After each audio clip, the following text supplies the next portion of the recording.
Welcome to the most insane and fastest racing quadcopter that I own to date. This is the JJPRO P200 and it's a ready-to-fly model from GearBest. It is absolutely insane. So previously I reviewed the Florian 250 Racer from GearBest and I went through various different stages with it. I flew it from stock, and then I added better flight, I added a 4-cell battery and these 3-leaf props and made it the best that it could be. But with this one I thought, why not just skip all that and make this the best that it can be? And when it is the best that it can be, it is absolutely insane. The first thing that you will notice is the props. I've added the Rotogeeks 5043 leaf props, and yes, it does fit a 5-inch prop, which is amazing. It just misses there. So this is probably the smallest quadcopter that you can fit a 5-inch prop to, which, as you can imagine, makes it absolutely insane. Let's check what you do get with the quadcopter. You are given 5-inch props, however these are 2-leaf and of course don't produce as much power. I also find that you get a better tune on 3-leaf props as well. So yeah, you've got the props there.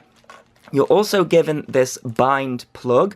You're given a B3 charger, so it just uses the balance port to charge there, and of course you're given this nice battery in a lovely bag. This is a 3-cell battery though. It's a 1500 milliamp battery, so it's going to fly nice off that. But really, if you want to be doing proper hardcore racing and freestyle, you're going to want to add a 4-cell battery, so that's what I've done. Before I take you through that though, let's talk about the transmitter. So it's not a premium transmitter, however there's a lot of premium stuff on the quadcopter and I'll take a look at that in a bit. The transmitter takes 4 AA batteries and it's very similar to the FlySky i6 that I did on my very first cheap quadcopter build. Of course it doesn't have the display there, and it still has the thin profile of that transmitter. And one problem that I found with this combination is there's no way to set a failsafe, and I'll talk about that in a bit. But I have changed these modes from default. I can't remember what they were from default, but we've got switch B and switch C here. So I've got this first mode here as angle mode, which I don't really use. The next one down is acro, so I've completely taken horizon mode out of there.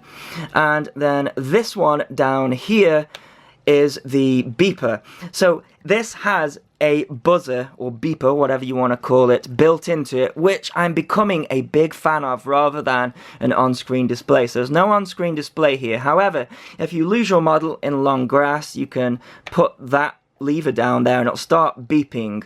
Now I have added that to this mode. Like I say, I can't remember what the original one was, but I'll show you in better flight how to set that up anyway. On this switch here I've got as my arming switch, so that one is disarmed, that one is armed, and then lastly I've got this one down here as the LED turn off. So all this, these two positions here are armed and air mode as well, and then this one I've set the LED to turn off, so you can have it on or off and it still be armed. So I thought that that was the best way to make the most out of the combination of these switches here. I've also converted the transmitter to mode 1, which is pretty easy to do. You just have to take the screws out underneath and take the 4 screws out for the pots, reverse them over and reverse the connectors, and then there's a little jumper down here and you just move that over and bingo, it works in mode 1. Now my one problem with this transmitter is there's no way to set a failsafe, which is a bit of a problem if you're using the non-motor stop option. So when you arm, the motors start to spin.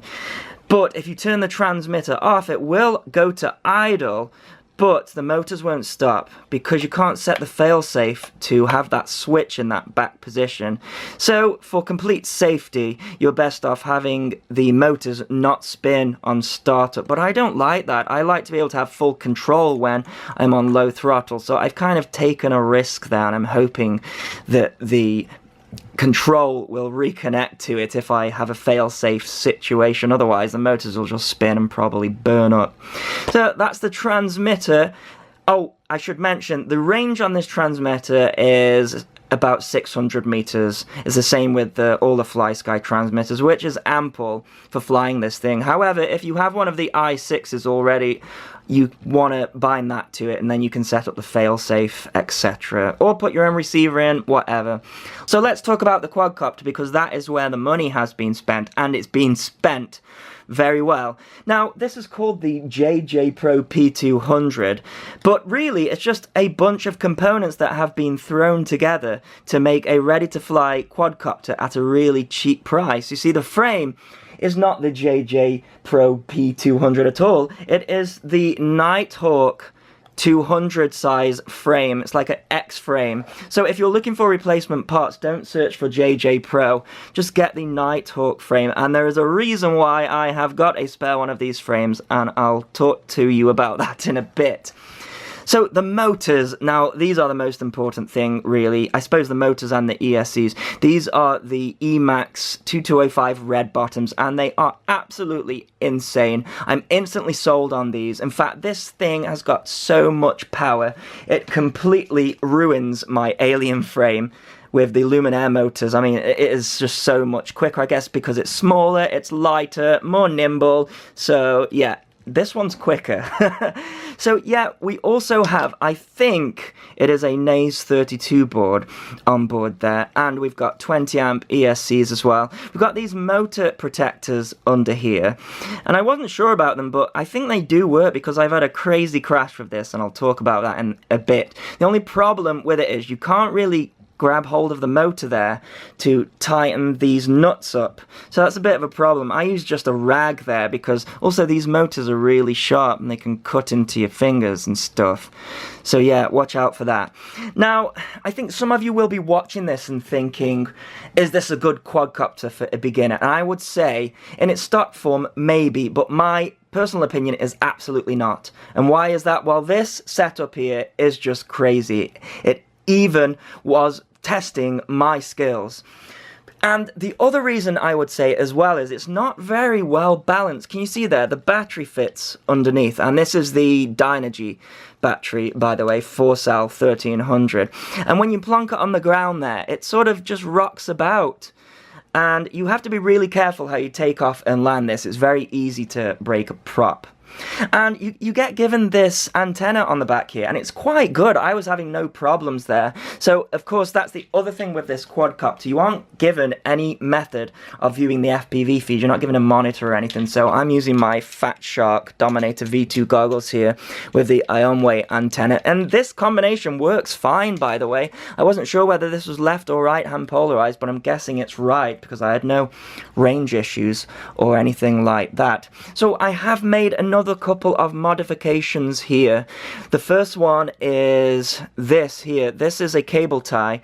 The one that you're given out of the box isn't very good, and it flops down here, and this one is much stronger and it sticks up. So that is the aerials. No diversity here, so you just got the one aerial sticking out the top there. Another modification that I've done is to the battery. This slides out quite easily. You've got carbon plate underneath here, but the battery was sliding out, so I put some foam under there, and now it's absolutely solid, doesn't move at all. You want everything to be as solid as possible on this thing because it is going to be pulling some G's, I'll tell you. Another thing that I have done is added my Yi camera at the front. Now, I'll tell you, if you add a Yi camera to this, you're going to get vibrations. If you don't want vibrations, then use a GoPro 4 Silver, which I think is what it's designed for, really. The Yi is a great camera, but it doesn't deal with vibrations as well as the GoPro, and that is just a fact. So another modification I've made here, it wasn't a modification that I desired to make.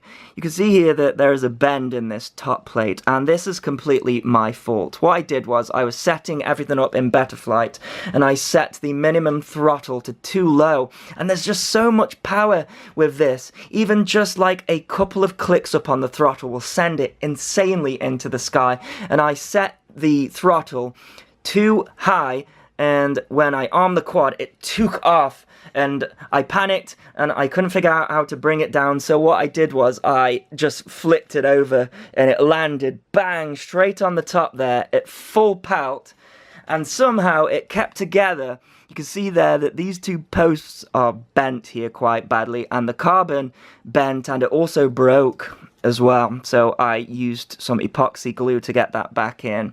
But somehow the video transmitter survived, and that was pretty impressive, although it's quite bent as well. It is working. I guess another problem with this is everything is really close in, so when you do have a crash, it can get pretty broke, but I can't see how I could have crashed it any harder, and it did survive. Of course, as I mentioned, you can buy spare parts of the Nighthawk frame, and I just bought a brand new frame because when this review is done, I'm going to rebuild this thing because it is awesome. I think this is going to be my favorite racing quad, but you have to have nerves for it, and you have to have quite a bit of skill, which I'm still working on. So yeah, that is pretty much the quadcopter explained. You're given this camera plate here, and it is a bit difficult to slot into place. I had to file away the carbon a little bit to get it to slot in. You probably want to use some cable ties so that it doesn't ping off because this thing has so much power.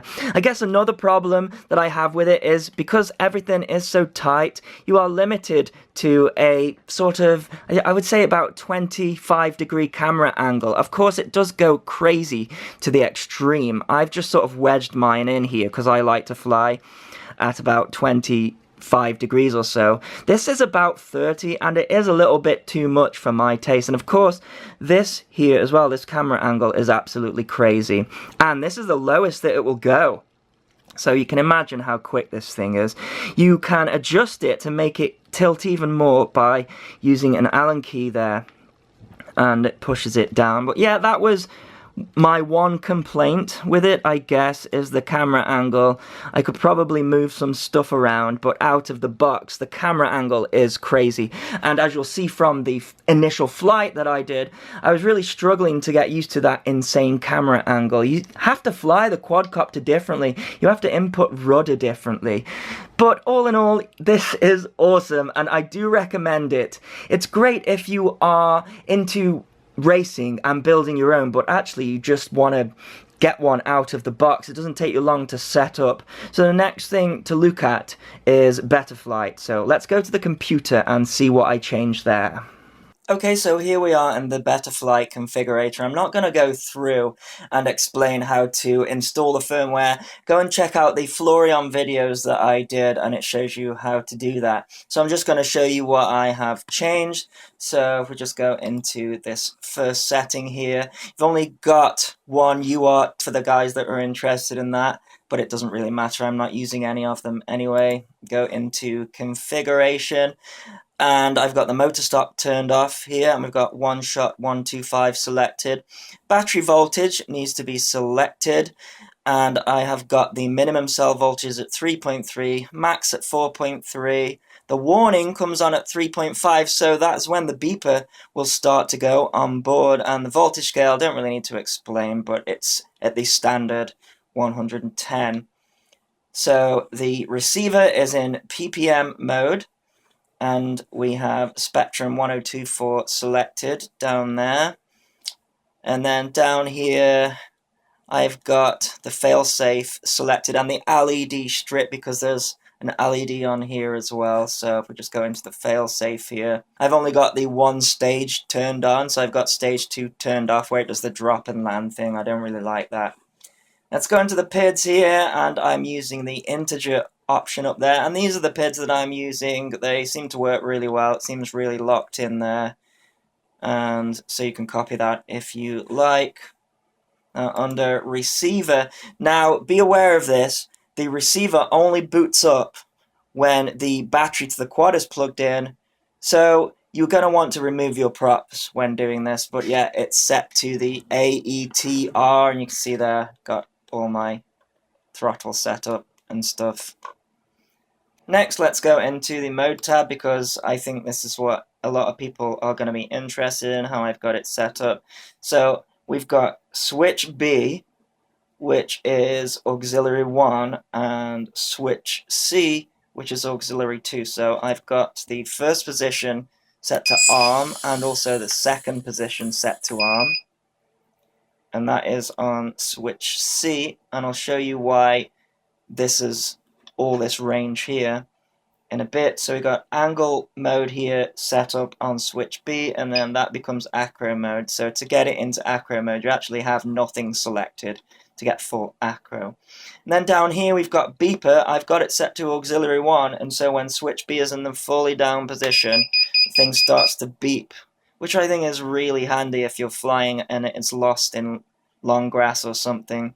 And then the last one is LED low, and that is in that last section there when it's armed, and that just turns the LED off. And that is all the modes that I've got there. That is pretty much everything. Let's go and take this thing for a fly and just see how absolutely great and crazy it is. So this is actually its maiden flight after that crash, and it's taken me some time to get used to that camera angle and the quad in general, so there's not going to be anything spectacular when it comes to my maneuvers, but what you will see is how much power this thing has got. So I'm kind of pussyfooting it around the field at the moment. I am struggling with people walking around the field. This is the nicest day that we've had for a while, so I am well aware of that as well. But here I do a short punch out, and I just can't believe how much power the thing has got. Those red bottoms absolutely scream. And with that camera angle, I can't believe how much ground it covers in such a short amount of time. I'm gonna have to spend more time with this quad because I do think that it's gonna be my favorite. I might need to adjust that camera angle slightly though. You can see there that I'm flying how I normally would with my Alien and ZMR, and the camera is pointed up. This quad is definitely meant for fast forward flight, so yeah, I might amend that camera angle because I more like to fly freestyle. But I've done a massive punch out there, and I still can't believe how much power there is. I literally don't have enough space in this field. The quad feels really locked in though. Apart from me getting used to how it's flying, those PIDs are really working nice. I did a little punch out there and it went at a slight angle. That was my fault. It's a really incredibly windy day here as well today. Like, more wind than I've flown in for a while. So when I do these punch outs, the quad sort of gets pushed forward in the wind. But, you know, I'm starting to settle into this. I'm having fun with it. I just have a couple of things to mention. The FPV camera is a little bit blurred. I don't know if I need to go in and change the focus of it, but out of the box, a little bit blurry, but not too bad. One thing I didn't mention is the number of channels on the VTX. There seems to be 8 channels in total, and that corresponds with the channels on my Fat Shark module, so that's really good. Now, this flight time was actually about 5 minutes. I think because the quad is lighter, you get actually a better flight time. So yeah, about 5-minute flight time there. And I've got some people walking across the field, so I sort of calm it down a little bit. As I say, this isn't the best flight. And the Jallo on that Yi camera isn't too bad. But I do know that if I put a GoPro on there, it will be better, so I'm going to need to do that. Actually, I've bought a GoPro Silver just for this quad because I was that impressed with it. These kids here actually, I didn't realize they're actually throwing stuff at the quad. It is a problem on this field. So I'm going to do another punch out here, I think, and a couple of rolls. I'm getting used to it. I'm starting to worry about the landing though. I thought I'd show these kids how quick this thing was. And it just absolutely annihilates the air around it. There's so much power. It's really nice. I definitely recommend this quad to the experienced guys out there. I'm going to come in for a landing, and it's going to roll over because that camera angle is so extreme. So there you go, that is my review of the JJPRO P200, and the Pro really does mean Pro. This one was really at the edge of my skill set, and I need to improve on that, but I'm going to be flying this one a lot. I'll put a link in the description where you can buy it, as well as all the other stuff that I use to improve it. As always, thanks so much for watching. Please continue to subscribe. Cheers.